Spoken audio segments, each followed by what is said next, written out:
अस्सलाम वालेकुम। पाकिस्तान का मैच कल है और उसके अलावा इंडिया जो मैच आ रहा है उसमें काफ़ी लोग ये चर्चा कर रहे हैं कि अक्षर पटेल को नहीं खिलाया, जबकि अक्षर पटेल की वजह नहीं थी। वजह ये थी, अक्षर पटेल भी कोई एक्स्ट्राऑर्डिनरी किस्म का बॉलर नहीं है, ठीक है ना, और लेकिन वो थोड़ी बैटिंग बेहतर कर लेता है। बात ये, कुलदीप यादव की जगह कल बनती थी। कल इंडिया के जर्नलिस्ट भी इस बारे में बात कर रहे हैं, पाकिस्तान के जर्नलिस्ट भी और साबिक क्रिकेटर बात कर रहे हैं। असल में इंडिया जो है ना, वो इस वजह से नहीं आ रहा कि उसने बुरी क्रिकेट खेली है। इंडिया को असल में उसका घुमंड जो है ना, जो आप तकब्बुर करते हो, जब आप गरूर करते हो, जब आप में रियलिटी को फेस करने की क्षमता नहीं होती, और आप जो है ना सिर्फ यही अपना जो है ना वो एक सोच लेते हो कि इंडिया कभी मैच हार ही नहीं सकता। देखिए, ऐसे नहीं हो सकता कि दुनिया की मजबूत से मजबूत टीम भी, मजबूत से मजबूत पहलवान भी ना अखाड़े में कभी ना कभी हार जाता है। तो उनसे अपनी हार बर्दाश्त नहीं हो रही। वो कभी अभी शेख शर्मा को क्रिटिसाइज कर रहे हैं, कभी वो सूर्य को कर रहे हैं, कभी तिलक वर्मा को कर रहे हैं। तो इससे ना कोई फ़ायदा नहीं होता। बात असल में ये कि उन्होंने जसवाल को भी याद कर लिया, उन्होंने श्रेयस अय्यर को भी याद कर लिया, उनको शुभमन गिल भी याद आ गया, उनको संजू सैमसन भी याद आ रहा है। तो कहने का मकसद है कि एक मैच के बाद ना इतनी किस्म की वहाँ पे भूचाल मच गया है। हाँ, वर्ल्ड कप का फाइनल होता, वर्ल्ड कप का सेमीफाइनल होता, नॉकआउट मैच होता, देन क्रिटिसिज्म बनता था। ये वर्ल्ड कप का ग्रुप का मैच है, और जैसे मैंने आपको पहले भी कहा है कि ग्रुप में देखें, पाकिस्तान का पहला मैच न्यूजीलैंड से 1 पॉइंट से बराबर हुआ। कल पाकिस्तान का मैच है। जो पाले के लिए कैंडी की विकेट है, ये वही विकेट है जिसपे श्रीलंका ने बड़ी इजीली ऑस्ट्रेलिया के खिलाफ 180 प्लस चेस किए, और ये वही विकेट है जहाँ इंग्लैंड ने 146 रन करने नहीं दिए उसको, श्रीलंका को। तो कहने का मकसद ये है कि विकेट कल असेस करनी चाहिए कि क्या वो टर्न, और ये 2 ओवर लगेंगे। जो भी टीम पहले बैटिंग करेगी ना, चाहे पाकिस्तान करे या इंग्लैंड करे, वो पहले 1-2 ओवर तो वो चेक करेगी। फिर इसके बाद 6 ओवर के बाद वो अलग शेप चेंज करेगी। मे भी नया बॉल जो है ना वो अच्छा है, पेसर कराएंगे उनके ज़्यादातर। पाकिस्तान के भी तो स्पिनर है, लेकिन हो सकता है 2 पेसर के साथ चला जाए। तो शुरू के 6 ओवरों के बाद जब गेंद थोड़ा पुराना होता है, फिर उसका एटीट्यूड क्या होगा। इस किस्म की डाइस एक ही ग्राउंड में 2 डाइसी किस्म की पिचेज तैयार हुई है। एक बाटा विकेट तैयार हुई है जो कि प्योर बैटिंग है, और एक जो है ना वो स्पिनिंग है। तो यहाँ पर ना बड़ा मुश्किल होता है हैंडल करना और उसको जो है ना वो करना। बहरहाल बात है कॉम्बिनेशन की, तो मैं तो फिर भी अभी भी उस बात पे कायम हूँ और आगे भी रहूँगा कि आप 2 पेसर के साथ मत जाओ, आप एक ही पेसर के साथ जाओ। भले आप उसमें, मर्जी है, सुनने में आ रहा है शाहीन आफरीदी, आप भले शाहीन आफरीदी को खिला दो, आप चाहे उसमें सलमान मिर्ज़ा को खिला दो, नसीम शाह को खिला दो, जो आपकी मर्जी। लेकिन अबरार और उस्मान तो दोनों बनते हैं आपकी टीम में, और साथ में शादाब और नवाज में। अगर आपने वाकई आपने परफेक्ट कॉम्बिनेशन बनाना है कि यार हम जो है ना बहुत अच्छे कॉम्बिनेशन के साथ जाना चाहते हैं, तो फिर आप नवाज को बिठा सकते हो बाहर, और नवाज की जगह जो है ना। लेकिन बात ये है कि इंग्लैंड के तो काफ़ी राइट हैंडेड हैं, ठीक है ना। एक तो मैचअप का भी चक्कर है, एक उनका जो है दोनों ओपनर राइट हैंडर हैं, और उसके अलावा नीचे भी उनके राइट हैंडर है। हैरी भी उनका राइट हैंडर है, और उसके अलावा जो है उनकी यानी कि सैम करन वगैरह हो गए और बैतल हो गए, ये लेफ्ट हैंडेड है, और विल जैक भी उनका राइट हैंडर है। तो वहाँ पे नवाज तो कर सकता है, लेकिन अब अगर आपने बिठाना ही है और आपने 2 पेसर के साथ जाना है, फिर आप फ़हीम अशरफ को बिठाएं। एक पेसर आपको ऑलरेडी जो, लेकिन बात ये कि फिर अबरार को किसकी जगह खिलाएंगे। फिर आप नवाज को ड्रॉप करें, उसकी जगह अबरार कराएं। अगर सुपीरियर कॉम्बिनेशन के साथ आप जाना चाहते हैं कि यार हमने ऑलराउंडर एक ही खिलाना है शादाब खान को, बिकॉज ऑफ कि उसमें थोड़ी बैटिंग में उसको एज मिल जाता है 7वें नंबर में ना। वो नवाज और फ़हीम अशरफ ने भले मैच जितवाया, थोड़ा सा आपको एज मिल जाता है। हालांकि वो कन्वेंशनल लेग स्पिनर है, तो कन्वेंशनल लेग स्पिनर तो आदिल रशीद भी है। तो आप 2 मिस्ट्री बॉलरों के साथ जाओ, 2 पेसर के साथ जाओ, 4 हो गए, 5वां आपका शादाब हो गया, छठा आपका साइम हो गया, 7वां आगा हो गया। तो आप फ़हीम अशरफ या नवाज को भी बिठा दोगे तो कोई इशू नहीं है, फ़खर तो खेलेगा ना। लेकिन अगर आप एक पेसर के साथ जाते हो, तो तब भी अबरार की जगह बनती है और फ़हीम अशरफ को आपको नहीं खिलाना पड़ेगा। लेकिन बात ये कि ये तो अब टीम पे डिपेंड करता है उनका कितना कॉन्फिडेंट है। कॉन्फिडेंट तो खैर वो किसी एक पे भी नहीं है पाकिस्तान टीम।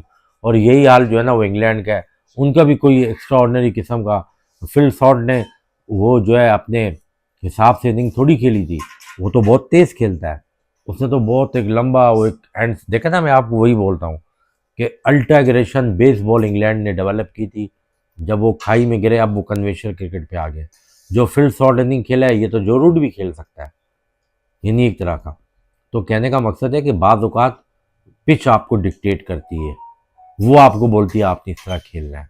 आज वेस्ट इंडीज़ का मैच हुआ जिम्बाब्वे से, देखें वो बाज़ औक़ात कैच तो छूटते हैं, लेकिन वो कैच इतना कॉस्ट कर गया कि वेस्ट इंडीज़ अगर ज़्यादा रन भी करता 190 प्लस, अगर उस टाइम हेटमायर का कैच वो पकड़ लेता, तो उसके बाद खेलने के लिए उनका आता रदरफर्ड, ठीक है ना, या रिकॉने पावल आता खेलने के लिए।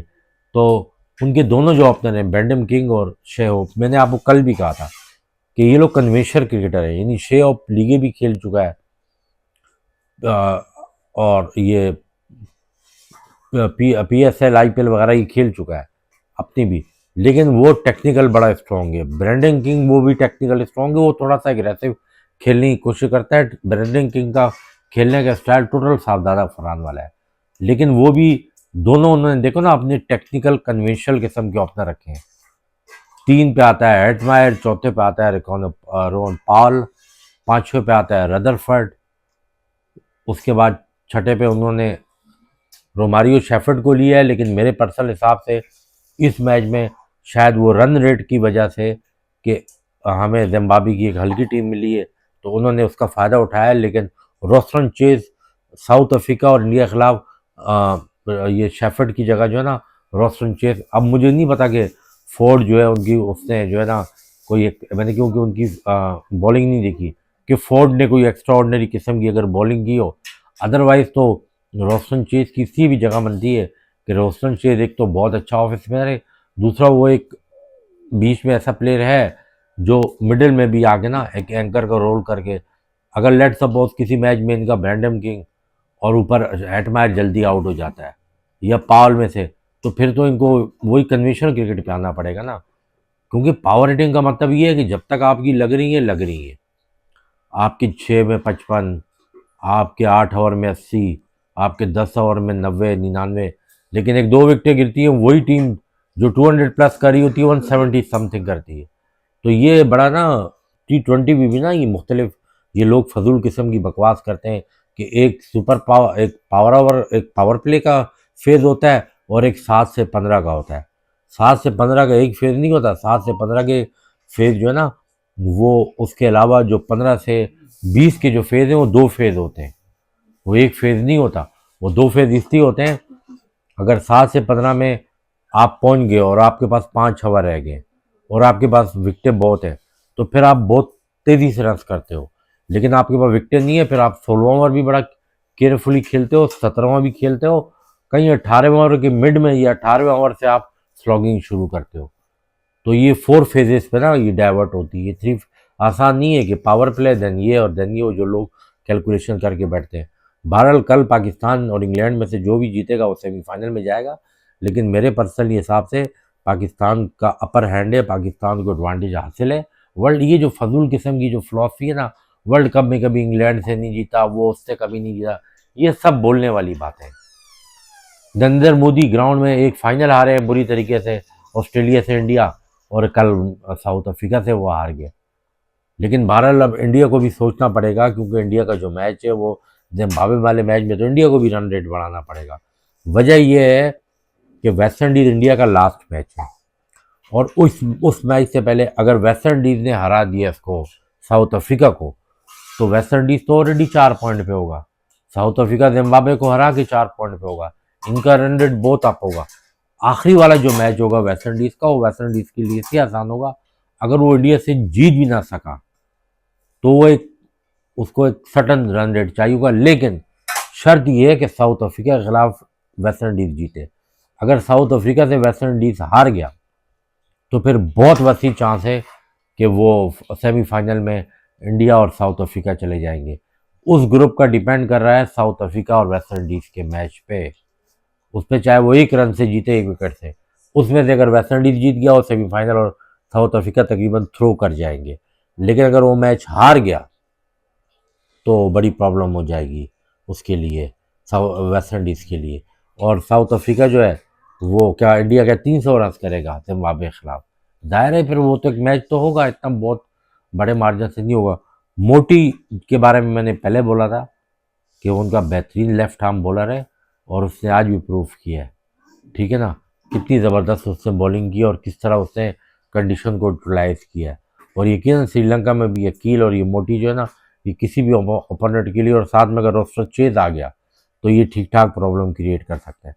बहरहाल पाकिस्तान का जो कल मैच है वो क्वार्टर फाइनल, मैंने पहले बोला पाकिस्तान को अपनी कॉम्बिनेशन ओपनिंग भी नहीं चढ़ेंगे, वन डाउन वही टीम जो 6 तक, फ़खर जमान तक तो वही जाएंगे। अब 6 के बाद ये क्या करते हैं? मेरा पर्सनल ओपिनियन ये है कि आप नवाज के साथ फ़हीम अशरफ को बिठाओ। अगर आप 2 पेसर के साथ आपके अंदर एक मन चाह रहा है आपका जाने का, क्योंकि जो यही लग रहा है कि शाहीन शाह अफरीदी को शायद ये खिलाए, वो तो डेफिनेटली उसके पीछे क्या कहानी है वो तो मैच के बाद मैं आपको बताऊंगा। अगर आप 2 पेसर के साथ जाते हो फिर फ़हीम अशरफ को आप छोड़ दो, आप प्रॉपर 2 पेसर के साथ जाओ, जेन्युइन 2 मिस्ट्री बॉलरों के साथ जाओ। आपके 16 ओवर बहुत ये कर, बाकी पांचवा शादाब है, साइम, और मैं पहले बता चुका हूँ आपको वो दूसरा आगा सलमान, इनमें शेयर भी कर सकते हो। बहरहाल आज वेस्ट इंडीज़ ने बड़ी ज़बरदस्त जीत हासिल की है और हेड मार के अगर कैच छूटे हैं तो उसने उसको यूटिलाइजेशन भी बहुत अच्छी की है। बहरहाल नेक्स्ट कंटेंट में किसी और टॉपिक पे फिर बात करेंगे और पाकिस्तान के मैच के बाद फिर बात करेंगे।